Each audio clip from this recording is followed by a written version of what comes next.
I'm Melissa Davis here with Channel 7 News, and I'm going to be talking to you guys about what really ignited the Civil War between the North and the South. And to understand this war, you need to go back in time and really understand the Mexican War. Now, during this time, President James K. Polk had already offered Mexico different money amounts so that they could have a chunk of land from Mexico. But when they denied every single one, he sent down General Zachary Taylor and some of the army to the Rio Grande, and once the Mexicans shed American blood on American territory, James K. Polk decided to go to Congress and have a declaration of war drawn up. And the people that opposed this war were the Whigs and the Northern abolitionists, because they thought that this was premeditated and that James K. Polk was finding any way to go to war to get that chunk of land. And the people that liked this were the Southerners, because they really liked expansion, and this idea of expansion came about with Manifest Destiny, which it basically said that it was their God-given right to expand and to have more land. And once they won the Mexican War, they got these territories known as the Mexican Cession, and they weren't sure what to do with them when it came to the idea of them being free states or slave states, which went back on their previously drawn up compromise known as the Missouri Compromise, which at 3630 said that anything below the line was a slave state, as seen in the red states, and anything above it would be a free state. So as you can see from these bluish black states above. And the first attempt to determine what to do with these was from David Wilmot when he had his Wilmot Proviso out, which said that anything taken from Mexico would come in as a free state.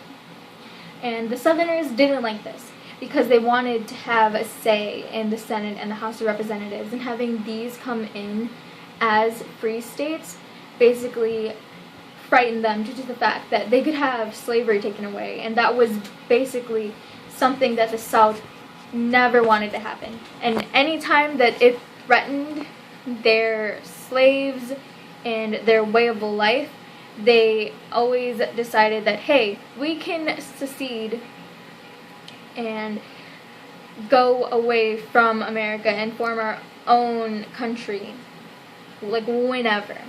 So when Henry Clay brought in the Compromise of 1850, he basically got it passed. And the first part of the Compromise of 1850 said that Texas surrenders its claim to New Mexico, as well as its claim to a portion of the north of the Missouri Compromise line.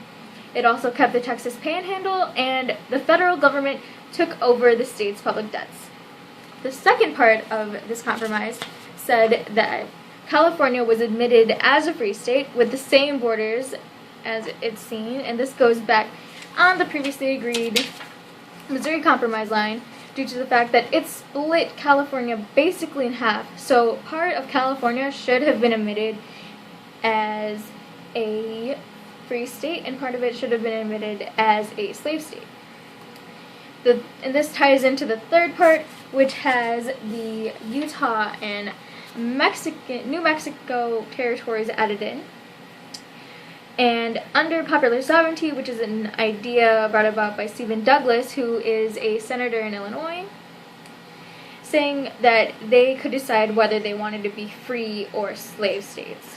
And the South liked this due to the fact that they had land that was like their own, and they would probably come in as slave states. But again, going against the 3630 drawn up line, which, though they're making a compromise, probably angered the North and the South when it comes to different parts of this, due to the fact that they're not getting everything that they want. They're not having the power. And again, with the South having ideas about this, going on to some wise men, and a really nice quote that I love going and talking about the South about is from Drake and Future. Jump man, jump man, jump man, be them boys up to something. And basically, the land over here that wasn't California they figured, hey, they're going to come in as slave states, and we don't have to worry about it. There's no way that they're going to come in as free states at all, so let's let this happen. The fourth and the final part of this compromise is that the slave trade is banned in the District of Columbia. And to tie this all back into politics, all of the decisions made thus far in Congress were so that there was a balance between free and slave states, because once there wasn't that balance anymore, both sides were scared that the other side's ideas would trump their own and they wouldn't pass anything, and they'd just be like at a standstill. So they'd want to keep them balanced, but if Wilmot Proviso came into effect, then the South wouldn't have power. And if popular sovereignty happened and they came in as slave states, then the free states wouldn't have power. So that's where that tension came from. So anything that they wanted, they needed to have it be balanced and needed to have a compromise for everything. And to tie this into economics, the South wants to keep slavery because that's how they're getting their money. They have multiple plantations with tons of slaves on it so that they can either pick cotton or do tobacco or anything else that they're making down there, and they need them. So that's basically how that ties back in, and how it built that strong divide between the North and the South. And anything that happened after this was basically coming back to this tension between them that was really ignited in the Compromise of 1850 and in the Mexican War. And that's why the Compromise of 1850 is what really ignited that tension between the free states in the North and the slave states in the South.